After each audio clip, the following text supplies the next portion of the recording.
channel and would like to show your support, please click on the link below this video and become the patron of the Ushanka Show.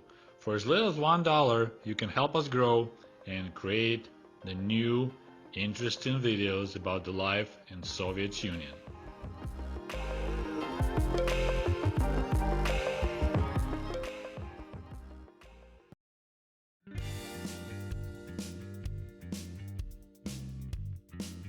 Hello comrades, and welcome back to the Ushanka Show. Today is a part 2 of retail in the Soviet Union, and I decided we're gonna cover a little bit more in detail, in-depth topic about bread in Soviet Union. As I mentioned in my previous video, I purchased bread mainly in two places: in Kiev, which was the capital of Ukrainian Soviet Socialist Republic, so that's the largest city in Ukraine, and I think it was the second or third biggest city in Soviet Union after Moscow and Leningrad, which called right now St. Petersburg. And also because I spent every summer in the village, I also purchased bread over there on the far north of Ukraine in Chernihiv region. So of course, since it's a planned economy, there was no competition between bakeries. And I guess there were some kind of formulas that the government calculated. So based on the amount of people in town or in the city, there'll be so many bakeries producing bread. And of course, Kiev was a big city, around 3 million population.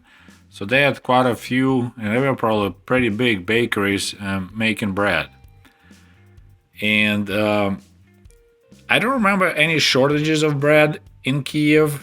But for example, you're trying to catch so-called fresh bread, so it's freshly baked. Since it was not packed in the bags, it would get in dry and hard pretty fast. So you would always search for fresh bread, and each store that sells bread will have deliveries a couple of times. So of course, after bread was baked at the bakery, it will be loaded in the special carts. So there'll be shelves on the wheels. So bread will be loaded on those shelves and then loaded up on the bread truck. And those are always had the big letters "Хлеб," which means bread, on its side. And from the bakery, it'll be taken into the grocery stores. And as I mentioned, there'll be stores that sell only bread, and there'll be other stores that will be like general grocery stores. They'll have other items besides bread. So over there, they will do the swap. They will roll the full carts, those shelves on the wheels, off the truck and put the empty ones back up on the truck. So that's how the delivery of bread will happen from the bakery into the groceries. So now when you come to the store, of course you can ask the salesperson, is bread fresh or not? But quite often you want to check yourself, right? Since bread wasn't packed in the plastic bags or paper bags, they had a special, I would call it a spoon, but there's this little tool which be attached on a little rope by the shelves with bread, and you can use that spoon and you gently push on the bread. So they don't want you to touch with your hand, but you push with that a little spoon. And of course, the way the bread gives, you could tell is it fresh or not. And I found information that our bread was good for 24 hours. That was the expiration time. So pretty much after 24 hours, that bread will be too hard to sell, and then it will be recycled, or they'll make breadcrumbs or something out of it. So you need to sell bread really fast. Of course, you don't want to make it too much of the bread because it will go bad too fast. But I want to tell you one thing. I truly enjoyed bread in Soviet Union. It was amazing. It was delicious. And quite often you buy it still hot out of bakery. And here I purchased quite a bit of bread from Aldi because it's quite inexpensive and it's good quality. But I could tell that bread was frozen prior to delivery because it's still cold when it's on the shelf. So I know they bake it, then they freeze it, and then of course then they'll have it ready for sale. So it's not fresh bread.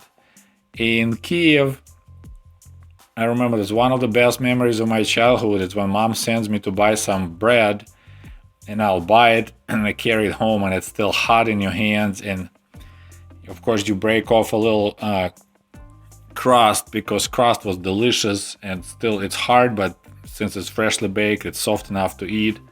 So yeah, it was a huge disappointment for me when I moved to America to find out the local bread, the one you guys called sandwich bread, pre-sliced. That was a huge disappointment how it was soft and had no crust, and I was horrified how bad that bread was.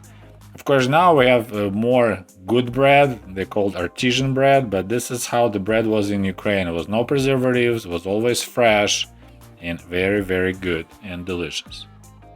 And of course, a small detail, since I mentioned that we always had shortage of everything and you never know what you can find in the store. So sometimes people had to go, like my mom, after she was done with work at 5 p.m., she will hit several stores on the way home. Of course, she had to walk or take a bus because one store maybe will have carrots, another store will have something else. So you just hit all the stores on the way from work trying to get all the groceries you need. You couldn't just get everything at one place. It was close to impossible. And because you never knew what you can find in a store, since it's planned economy, every store had a plan, how much they're supposed to sell per month. And for example, if they weren't making the plan, they would call the main warehouse or their management and they will request some goods that in demand, as I mentioned, the deficit goods. So they will send them maybe some sprouts or some other stuff that people like to buy, so their sales will be up to the mark that's supposed to be. So people always check the stores wherever they go, and we had this bag made of net called avoyska. It was really compact, you can put it in your pocket, so it doesn't take a lot of space, but it was really roomy and you can fit a lot of items in it if you find some items. So this bag avoyska, you can translate it to maybe, mayber. So maybe you find something. So in case of this maybe, you carry a mayber with you. So avoyska, it's came from the word avoys, which means like maybe. So maybe it'll be something for sale. So just in case, I'll have a bag, because at that time, there was no plastic bags or any other kind of bags that would be sold in a grocery store. You have to have your own bag. So everyone will be carrying this avoyska in their pocket just in case there's something will come up. So maybe just translate like just in caser bag. As I mentioned earlier, government heavily subsidized bread. So bread was pretty cheap, and there's how the market economy works along with the planned economy. Since the bread was so cheap, a lot of people will try, especially peasants who have animals like pigs, they will try to buy as much bread as they could, like by bags, huge bags, to feed to the pigs, for example, because we didn't have any for sale, any animal feed. So people had to come up with their own stuff to feed their animals, especially pigs. So if it's possible, people will buy any bread they could, then they will just soften up with water or milk and feed to the pigs. And of course, government didn't like it because they had to subsidize the bread. That's why one of a way they were controlling the amount of bread sold to people is in the villages. They will sell, like for example, one piece of bread per person. So they know, for example, there's 2 people live in a household, so you can get just 2 pieces of bread, no more. But of course, if they had some extra bread that's getting hard and expired, then they will sell you to get rid of it. So yeah, the people were buying bread if they could as an animal feed. Like my grandma, I remember, she would have a special big cast iron, like a bowl, and she would cook potatoes and carrots and other things and add some bread to feed the pig, because there was no animal feed available, as I mentioned earlier. So now I want to tell you about several kinds of breads that I recall buying in Kiev. First of all, there was this, they call it black bread or dark bread, think it was made of rye.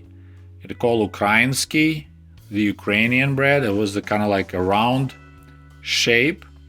The price was 20 kopecks, and we never had sliced bread for sale. Because it was not in bags. You cannot sell sliced bread if it doesn't have a bag, right? But they will cut it for you. So for example, you could buy the whole bread for 20 kopecks, so you can buy a half of the bread for 10, or a quarter for 5 kopecks. So sometimes you can just go and they'll be already pre-cut. They'll be full breads, and then next to it in a shelf will be half of the breads, and you can buy those if you don't need the whole thing.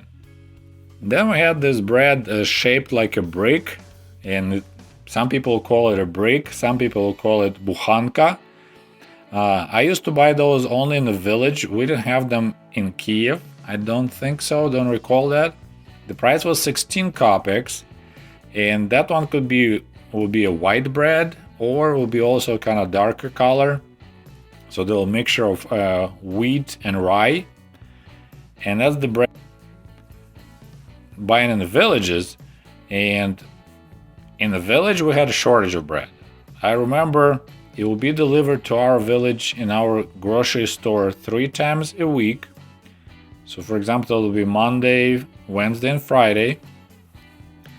And there was limited amount, so people would gather. For example, I think the bread truck would arrive from the town, where the bakery was in town, arrive around like 3 p.m. or 4 p.m. So people would gather hour before, 2 hours, and there should be like a line of people just sitting there chatting, old ladies and kids that parents will send, and then we just wait in line till the truck arrives. Then we line up, and based on the amount of bread they send to us, so depending, I don't know how, sometimes it will be more, sometimes it will be less. Then the sell person, since it's a small village, they know everyone. They will sell you or per person, so that for example they know, okay, you have a grandma and grandpa, and then you have 2 kids staying with the grandparents, so you can buy 4 pieces of bread. Sometimes it will be a really short amount of bread delivered, then they'll sell just 1 per household, so that'll be bad news. And of course then by the time the store is closed around 6 p.m. most of the bread will be gone. So you don't want to miss it. So that was one of my jobs as a kid during our vacation in the village. Then my mom will send me around 2 p.m. to get in line in the grocery store and get us the bread. So that was, I would say, it will be shortage in the villages, but in Kiev, since it was the capital of Ukraine, we didn't have an issue with the shortage of bread. So that's kind of interesting that in the country, people had to line up for bread, but out of the big cities was better situation with bread purchases. We also had the white bread called baton, which looked like what is the name they call, like a French baguette, but it will look like a fatter, but it'll be white bread, and I think the price was 15 kopecks. And that one is kind of funny. If I'll buy some of that like really fresh, and if mom will give me some extra money, I also used to like to buy a bottle of Pepsi.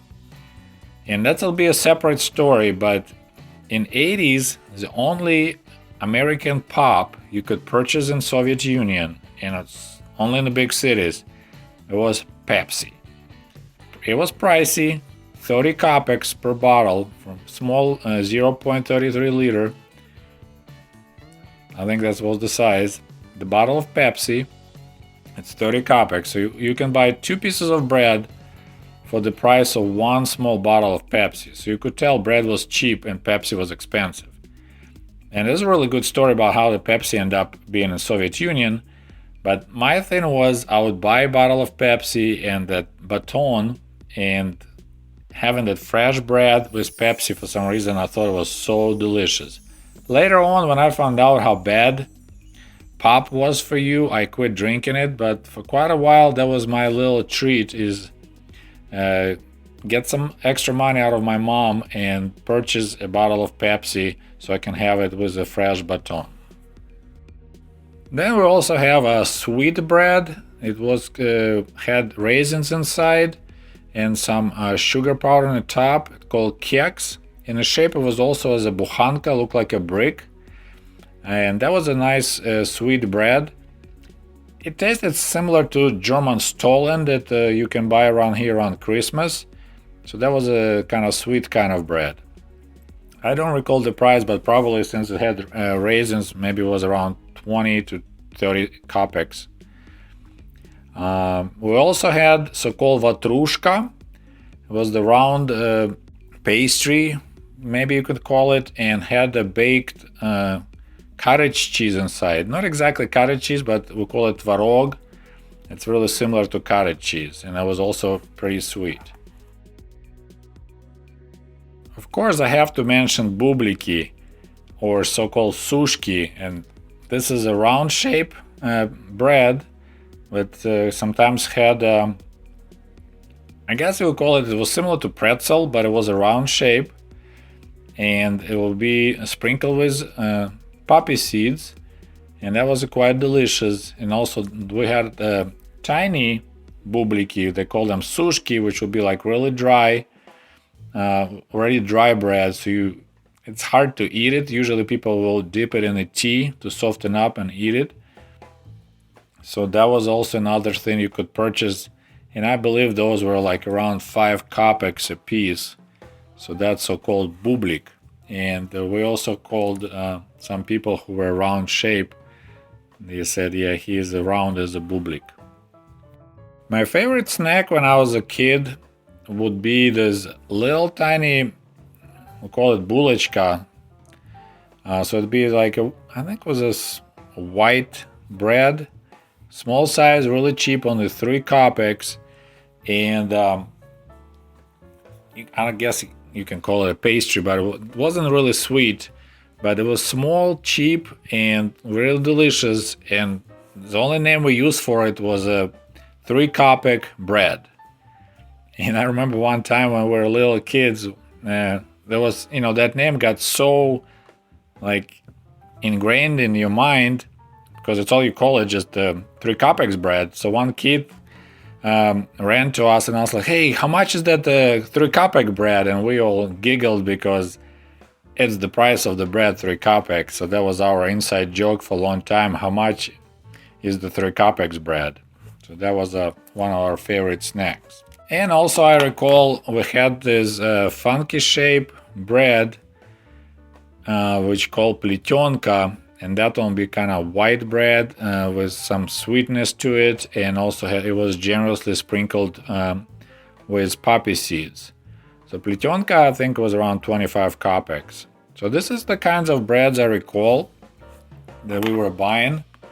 And I said they all were not in bags, so you had to use them pretty fast. And another interesting thing, but of course I was too young, when Khrushchev was at power, and if you remember we talked about it already, he was a big fan of corn. When he came to United States for a state visit, he was very impressed with the corn in United States, and he was trying to change this agriculture situation in Soviet Union and introduce corn to replace wheat and rye with corn because you can get better yield. But unfortunately, as it always happens in countries where there's one leader, and once he says something, everyone is trying to do it or even do it too much, they started planting corn everywhere, and soon enough, you couldn't find any other bread but cornbread in the grocery stores.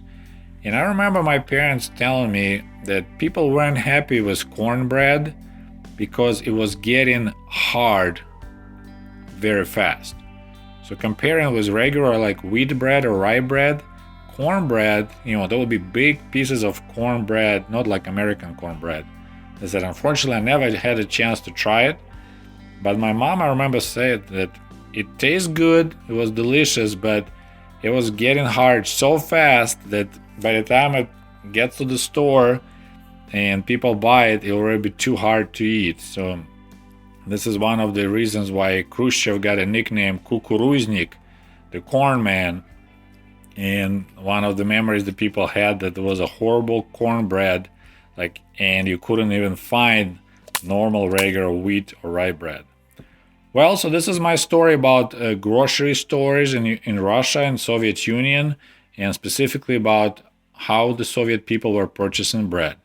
I hope you enjoy it. Please don't forget to post the like, and share this video with your friends. Thank you very much. Goodbye.